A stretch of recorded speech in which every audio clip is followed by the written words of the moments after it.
तारीख के औराक पलटे तो ऐसी शख्सियात का जिक्र मिलता है जिन्होंने इंसानियत की खिदमत के लिए नाकाबिल यकीन कारनामे सर अंजाम दिए हैं।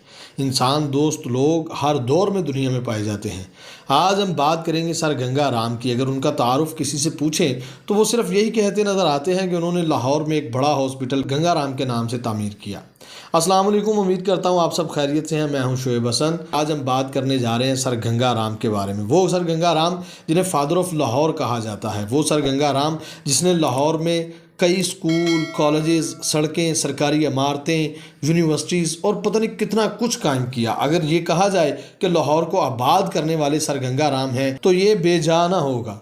सर गंगा राम ने अगर लाहौर की बात करें तो GPO Lahore, Lahore museum, Aitchison college, new school of arts जो अब नेशनल कॉलेज ऑफ आर्ट्स है, गंगा राम हस्पताल Lahore 1921, girls high school, government college, university के शोबा केमिस्ट्री को डिज़ाइन किया। म्यू अस्पताल का Albert vector wing, sir Ganga Ram high school जो अब लाहौर कॉलेज बराए ख़वातीन है, हैले कॉलेज ऑफ कॉमर्स जो अब हैले college of banking and finance है, रावी रोड हाउस बराए मजूर, गंगा राम ट्रस्ट बिल्डिंग। इसके अलावा आप माल रोड पर बेशुमार दरख्त देखते हैं तो ये भी सर गंगा राम का कारनामा है।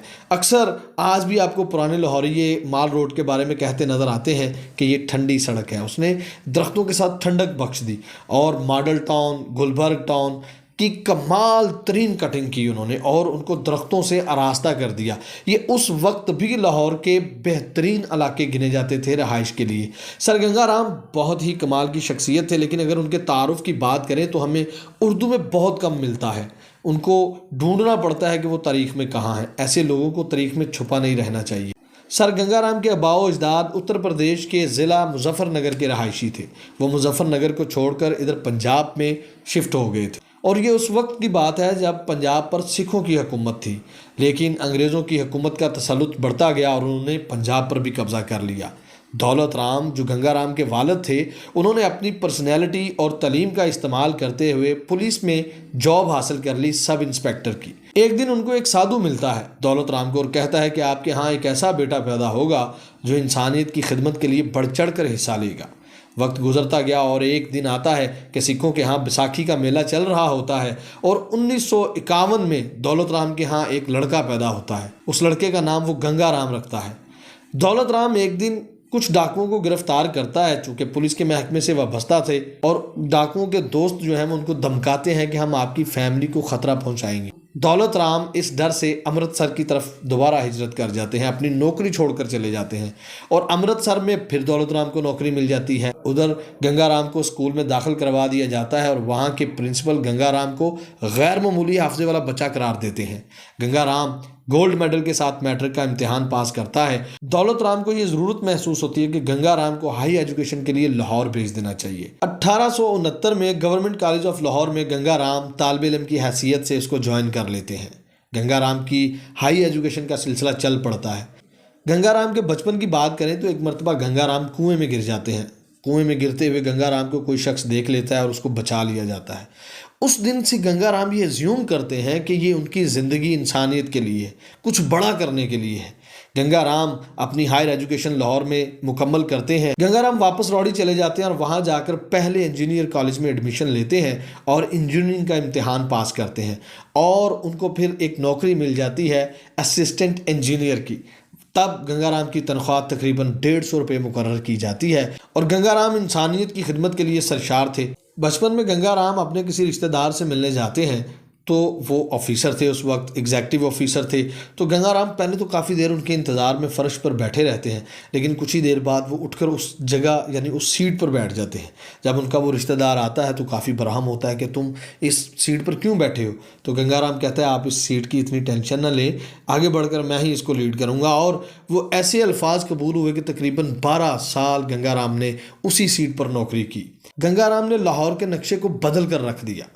जगह जगह स्कूल्स, कॉलेज और बेशुमार तरक्याती काम किए। मॉडल टाउन, गुलबर्ग टाउन, ये इन तमाम तर इलाकों की कॉलोनी जो है वो गंगा राम ने काटी। लाहौर के म्यूज़ियम का नक्शा भी गंगा राम ने बनाया और दीगर ऐसी बहुत सारी इमारत जो लाहौर को चार चांद लगाती नज़र आती हैं, वो गंगा राम का कारनामा है। 1903 में गंगा राम अपनी नौकरी से सबगदोश हो जाते हैं और दोबारा लाहौर वापस आ जाते हैं।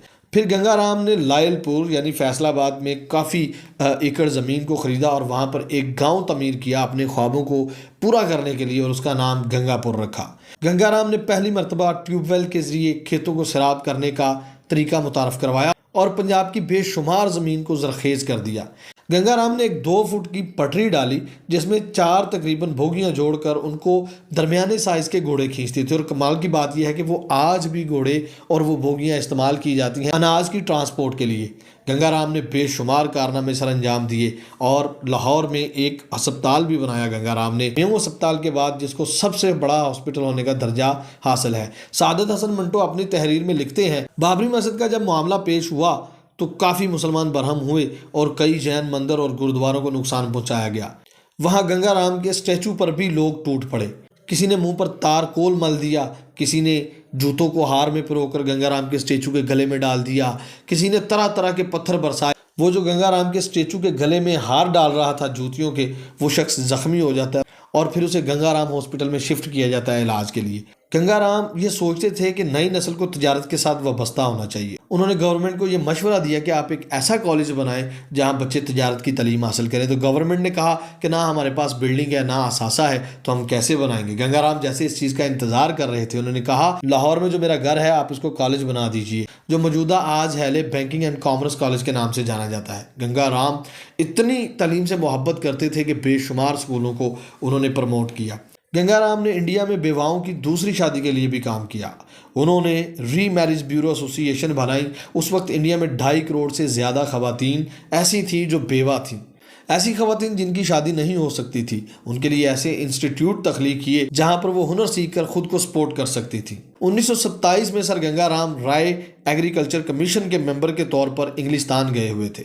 दिन रात काम की ज़्यादती की वजह से तबीयत ख़राब हो जाती है और 1927 में इंग्लिस्तान में वो वफ़ात पा जाते हैं। आपको ये मुख्तसर तारुफ कैसा लगा? अपनी राय से कमेंट सेक्शन में ज़रूर आगाह कीजिएगा। मुझे दीजिएगा इजाज़त। अल्लाह निगहबान।